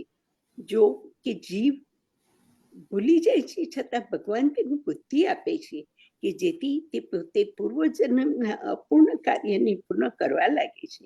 માટે જીવ પોતાના હૃદયમાં સ્થિત પરમેશ્વરના આદેશ અનુસાર આ જગતમાં માત્ર સુખ કે દુઃખ જ ભોગવતું નથી, પરંતુ તેમની પાસેથી વેદોને સમજવાનો અવસર પણ પ્રાપ્ત કરે છે. જો મનુષ્ય વેદોનું જ્ઞાન પામવા માટે ગંભીર હોય તો કૃષ્ણ તેને અપેક્ષિત બુદ્ધિ પ્રદાન કરે છે. તેઓ વૈદિક જ્ઞાન શા માટે પ્રદાન કરે છે? કારણ કે જીવન વ્યક્તિગત રીતે કૃષ્ણને સમજવાની જરૂર હોય છે. વૈદિક સાહિત્ય આનું સમર્થન કરે છે. સોળસો સર્વ વેદજ્ઞ ગીયતે ચારે વેદ, વેદાંત સૂત્ર, ઉપનિષદો તેમજ પુરાણો સહિત સમગ્ર વૈદિક સાહિત્યમાં પરમેશ્વરના ગુણગાન કરવામાં આવેલા છે. તેમને વૈદિક અનુષ્ઠાનો દ્વારા, વેદોની તાત્વિક ચર્ચા દ્વારા અને ભગવાનની ભક્તિસભર સેવા દ્વારા પામી શકાય છે. માટે વેદોનો ઉદ્દેશ્ય કૃષ્ણને જાણવાનો છે. વેદ આપણને નિર્દેશ આપે છે, જેના વડે કૃષ્ણને અને તેમના સાક્ષાત્કારની પદ્ધતિને જાણી શકાય છે. પૂર્ણ પુરુષોત્તમ પરમેશ્વરને અંતિમ લક્ષ્ય છે. વેદાંત સૂત્ર 1:1:4 આનું સમર્થન આ પ્રમાણે થયું છે. તત તું સમન્વયાત મનુષ્ય ત્રણ અવસ્થામાં પૂર્ણત્વ પ્રાપ્ત કરે છે. વૈદિક ગ્રંથોના જ્ઞાનથી ભગવાન સાથેના પોતાના સંબંધને જાણી શકાય છે. વિભિન્ન પદ્ધતિઓની સાધના કરવાથી તેમના સાનિધ્યમાં જઈ શકાય છે અને અંતે પરમ ધ્યેયને પામી શકાય છે કે જે પૂર્ણ પુરુષોત્તમ પરમેશ્વર વિના અન્ય કોઈ નથી. ટૂંકમાં આ શ્લોકમાં વેદોનો હેતુ, વેદોના જ્ઞાન તથા વેદોના ધ્યેયની સ્પષ્ટ વ્યાખ્યા કરવામાં આવી છે. જય શ્રી કૃષ્ણ. જય શ્રી કૃષ્ણ. જય શ્રી કૃષ્ણ. આપણે કન્ટિન્યુ એનું ચેપ્ટર 15 કન્ટિન્યુ કરીશું. નેક્સ્ટ ટાઈમ આપણે ભાવગીત કહીશું. કોને ભાવગીત ગાવું છે? આઈ થિંક રશ્મિબેન તમારે ગાવું છે ને? થેન્ક યુ નીરુ આંટી. જય શ્રી કૃષ્ણ. આવે છે ને વિડીયો? હા. આજે પ્રગટ્યા શ્રી નંદકુમાર. આજે કૃષ્ણ જન્મ ગયો ને એટલે હું બોલાવા આજે પ્રગટ્યા શ્રી નંદકુમાર, ગેલું થયું ગોકુળિયું. આજે પ્રગટ્યા શ્રી નંદકુમાર, ગેલું થયું ગોકુળિયું.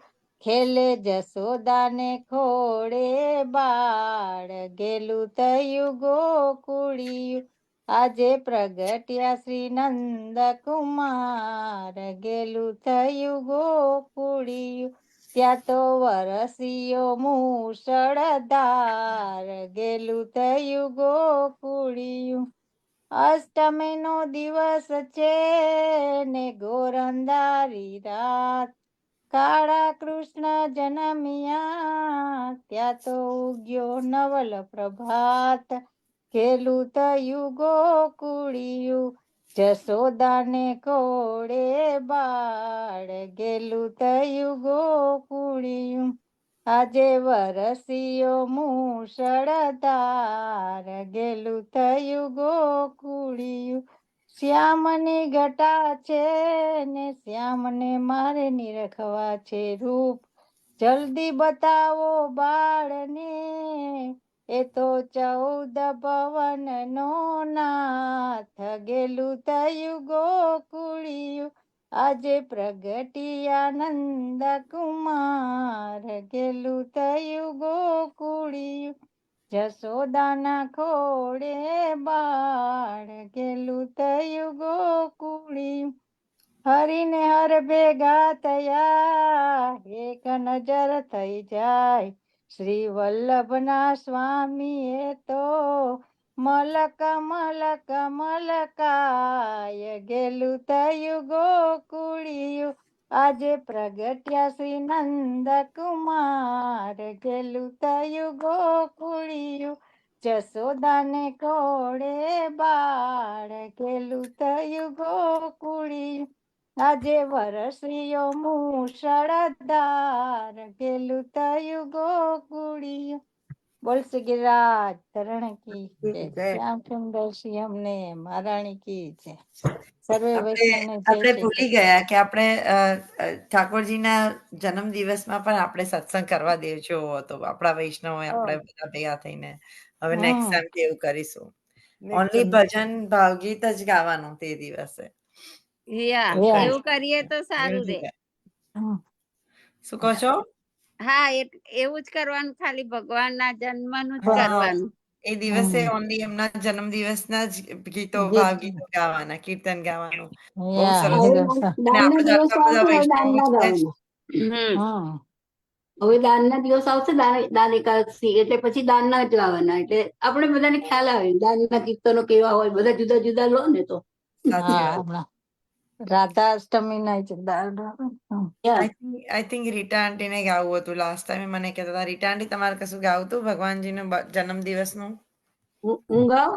હા, ગાઓ ગાઓ ગાઓ. હા હું ગાઉં. હા, એક હા મિનિટ. હા. તમે તો ગાઓ પહેલા- પછી હું ગાઉં. હા હા હા ધીરે ધીરે લાલાને બોલાવજો રે, બોલાવજો રે, જરા શરમાય છે સાંભળો. ધીરે ધીરે લાલને બોલાવજો રે, બોલાવજો રે, જરા શરમાય છે સાંભળો.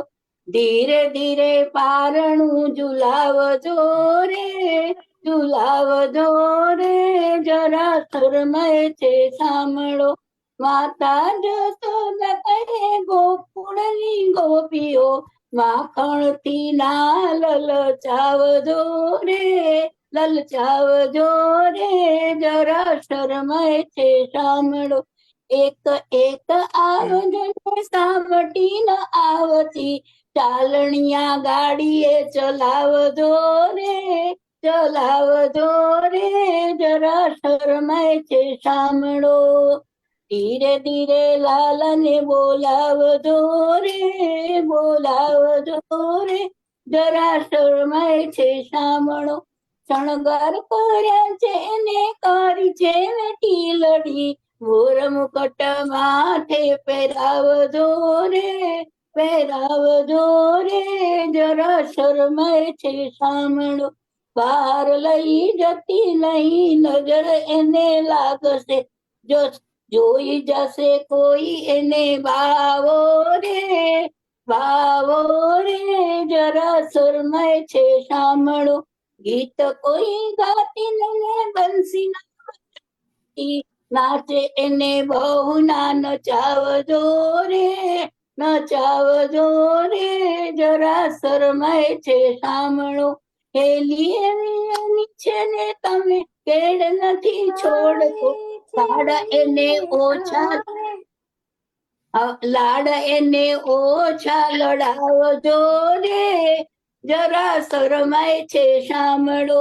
સવારથી સાંજ સુધી રાધાને રટતો, લગની એવી ન લગાડશો રે, લગાડશો રે, જરા શરમાય છે સાંભળો.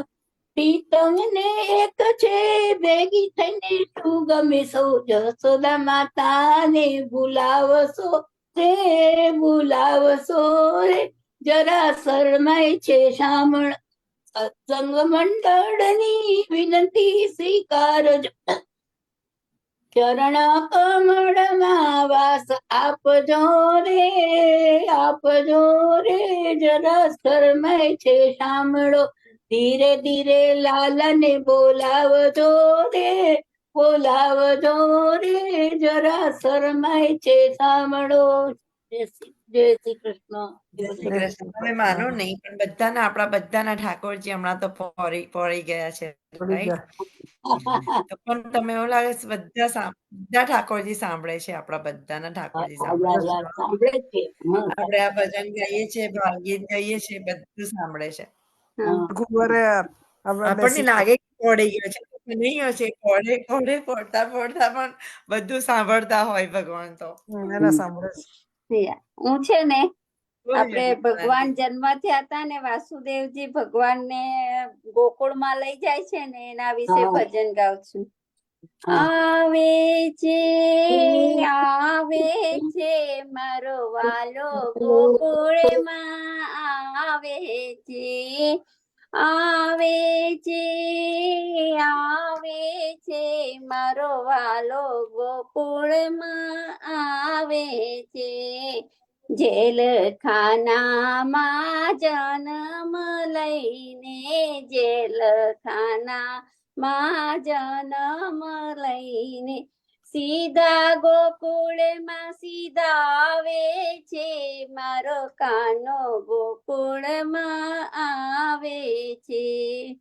આખા નગર મેં નિંદ્રામાં નાખી, આખા નગર ને નિંદ્રામાં નાખી, તાળા તે કંસના તોડાવે છે, મારો વાલો ગોકુળમાં આવે છે.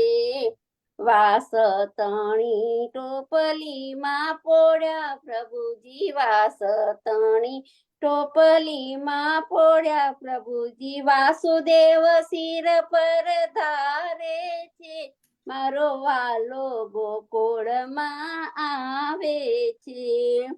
ઝરમર મેહુલો વરસે, ઝરમર મેહુલો મરસે, મેઘ ગગનને ગજાવે છે, મારો વાલો ગોકુળમાં આવે છે. પાવન કરવા યમુનાના પાણી, પાવન કરવા યમુનાના પાણી, શ્રી કૃષ્ણ ચરણ સંભાવે છે, મારો વાલો ગોકુળમાં આવે છે. જસોદાના પડખામાં પોડાડી કૃષ્ણને, જસોદાના પડખામાં પોડાડી કૃષ્ણ, વાસુદેવ માયા લઈ આવે છે, મારો વાલો ગોકુળમાં આવે છે. ગોવિંદના નાથના દર્શન કરીને, ગોવિંદના નાથના દર્શન કરીને, નંદ મહોત્સવ મનાવે છે, મારો વાલો ગોકુળમાં આવે છે. આવે છે, આવે છે, મારો વાલો ગોકુળમાં આવે છે. આવે છે રે, આવે છે, મારો વાલો ગોકુળમાં આવે છે. શ્રી કૃષ્ણ કનૈયા લાલ કી જય.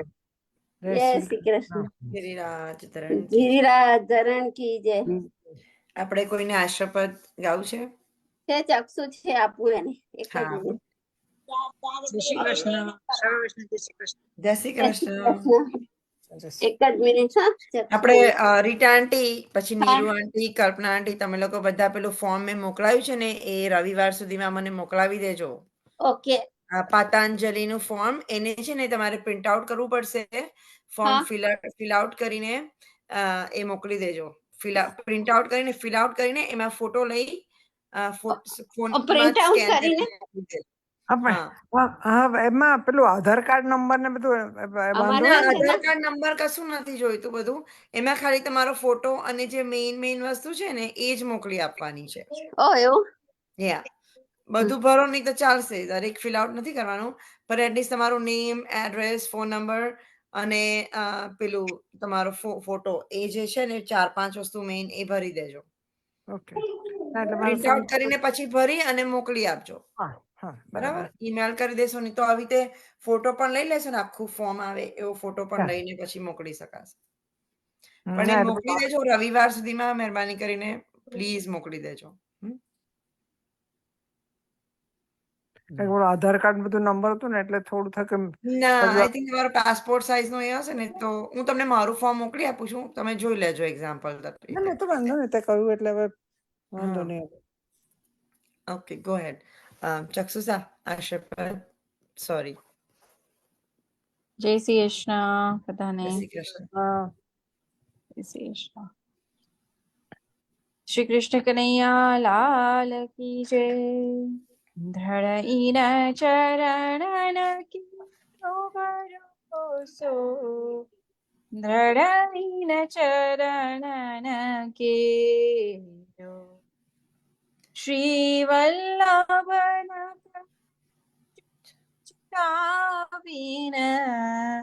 સબ જગ માહી અંધેરો ભરોસો, દ્રઢૈન ચરણ કેરો સાધન और नहीं करी में जासो होत निवेरो सुर कहाँ रो बिना मोल को चेरो भरोसो દ્રઢૈન ચરણ કેરો દ્રઢૈન ચરણ કેરો ભરોસો દ્રઢૈન ચરણ કેરો શ્રી વલ્લભાધીશ કી જય શ્રી કૃષ્ણ કનૈયા લાલ કી જય ગોવર્ધનનાથ કી જય જય શ્રી કૃષ્ણ સુંદર શ્રી અમને મહારાણી કી જય, શ્રી ગિરિરાજ તરણ હરણ કી જય. કી જય બધા વૈષ્ણવને જય શ્રી કૃષ્ણ. જય શ્રી કૃષ્ણ સર્વે. જય શ્રી કૃષ્ણ. આપણે next જાય છે સત્સંગમાં સેજલ મળીશું. સત્સંગમાં કથામાં જાય છે કથામાં જાય છે તમે જાઓ છો? હું તો નથી જઈ અત્યારે. ઓલે હું ન્યુયોર્કમાં બેઠી છું તમે ન્યુયોર્કમાં છો? અચ્છા. હા, તેજલ ના બહુ ઘરે સરસ છું. કથા, એ તો બહુ જ ફાઇન કથા કરે છે. આઈ નો. મને ખબર છે મારે આ વખતે મિસ થઈ હું આ 26 તારીખથી પણ આવી એમને છું યુટ્યુબમાં ટેપ આવી જશે, યુટ્યુબમાં વિડીયો આવી જશે. યુટ્યુબમાં આવી જશે ને આવી જશે, યુટ્યુબમાં આવશે. હું તો હા. યુટ્યુબમાં જ જોઈ લઉં છું એમની. એમની લિંક જશે, મને આવશે લિંક. તમે યુટ્યુબમાં ત્યાં ના જાઓ ને અને સત્સંગમાં તમે યુટ્યુબમાં પણ જોઈ લો ને તો પણ તમારો સત્સંગ જ ગણાય. ઓકે. હા હા. હા સત્સંગ, યા. હા ના કારણ કે હું અહીંયા છું તેજલ ને ત્યાં ન્યુયોર્ક છું ઓકે. હું તો યુટ્યુબમાં હા, એમની જોઈ. જોઈ લઉં છું. બહુ સરસ હોય છે એમની તો, સુપર કથા હા હોય છે. ના બહુ લાસ્ટ ટાઈમ સાંભળી હતી બધી સાંભળી હતી આખી હા. પણ આ વખતે હું પણ હજી એકે દિવસ નથી ગઈ. યા. ના કહું છું કોક મને લાગે કાલે તો લાસ્ટ ડે છે કાલે ના, છેલ્લો સેટરડે દિવસ છે. સેટરડે રાત્રે છે. અરે last હા day. કાલ ગણેશ પરમ ગણેશ દિવસે ગણેશ યા ચતુર્થી પણ શરૂ થશે ને, ગણેશજીનો ઉત્સવ સેટરડે શરૂ છે થશે. ગણેશ ચતુર્થી. યા સેટરડે છે કથાનું વિસર્જન ને ગણેશ ચતુર્થી બંને સાથે શનિવારે. સેટરડે હા. છે ને? હા, હા. સાંજે છે ને? સેટરડે સાંજે જ છે ને કથા? યા Yes. ના સેટરડે મને લાગે ખબર નહીં બપોરના આવી છે ને એટલે. સાંજે હશે. શનિવાર કથા વહેલી ને પછી ગણેશ ચતુર્થી નું. હા એટલે કહું છું. ઓકે. હા. હમ. જય શ્રી કૃષ્ણ બધા ચાલો વૈષ્ણવ. જય જય શ્રી શ્રી કૃષ્ણ બધાને જય શ્રી કૃષ્ણ જય શ્રી મજામાં. કૃષ્ણ. જય શ્રી કૃષ્ણ બધાને. જય શ્રી કૃષ્ણ. જય શ્રી પછી